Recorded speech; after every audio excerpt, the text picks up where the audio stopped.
بسم اللہ الرحمن الرحیم۔ دنیا کی نظر میں یہ ایک بے جوڑ شادی تھی۔ رنگ و نور کی دنیا کی اپسرا اور ساحرہ نے اپنے آپ سے 30 سال بڑے استاد سے شادی رچا لی تھی۔ وہ شخص شکل و صورت سے بھی وحید مراد محمد علی اور دلیپ کمار سے دور تک مشابہت نہیں رکھتا تھا۔ شعبے سے وابستہ افراد کو عموماً روپے کا پجاری سمجھا جاتا ہے۔ غازے کی طرح چہروں پہ سجانے والیاں اپنا اور اہل خانہ کا مستقبل محفوظ بنانے کی غرض سے وڈیروں، جاگیرداروں اور صنعت کاروں سے خفیہ شادیاں رچا لیا کرتی ہیں، لیکن اس شادی میں ایسی کسی بیمہ پالیسی کا خیال نہیں رکھا گیا۔ اس نے ریڈیو لاہور میں استاد کو گاتے سنا تو ایسا محسوس ہوا جیسے سب کچھ تھم گیا ہو۔ استاد کے سروں کا جادو اس پر چل گیا تھا۔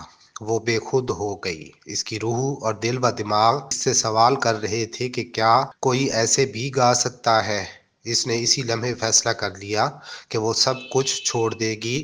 لائم لائٹ، سٹارڈم اور روپے پیسے کو ٹھکرانا آسان نہیں ہوتا، لیکن اس نے سب کچھ چھوڑ کر استاد سے شادی کی اور گوشہ نشینی اختیار کر لی۔ استاد اور معروف اداکارہ 26 سال تک ایک ساتھ رہے اور پھر موت نے یہ رشتہ توڑ ڈالا۔ یہ فلم اور ڈرامے کی کہانی نہیں بلکہ اداکارہ عارفہ صدیقی اور استاد نذر حسین کی زندگی کا سچ ہے۔ عارفہ صدیقی جیسی باصلاحیت، خوبصورت اور مقبول فنکارہ کی زندگی میں یہ تبدیلی کیسے آئی؟ میں یہ دعویٰ نہیں کرتا کہ اس ٹرانسفارمیشن کے روحانی اور نفسیاتی پہلوؤں سے مکمل آگاہی رکھتا ہوں، مگر میں نے عارفہ صدیقی کو قریب سے دیکھا ہے۔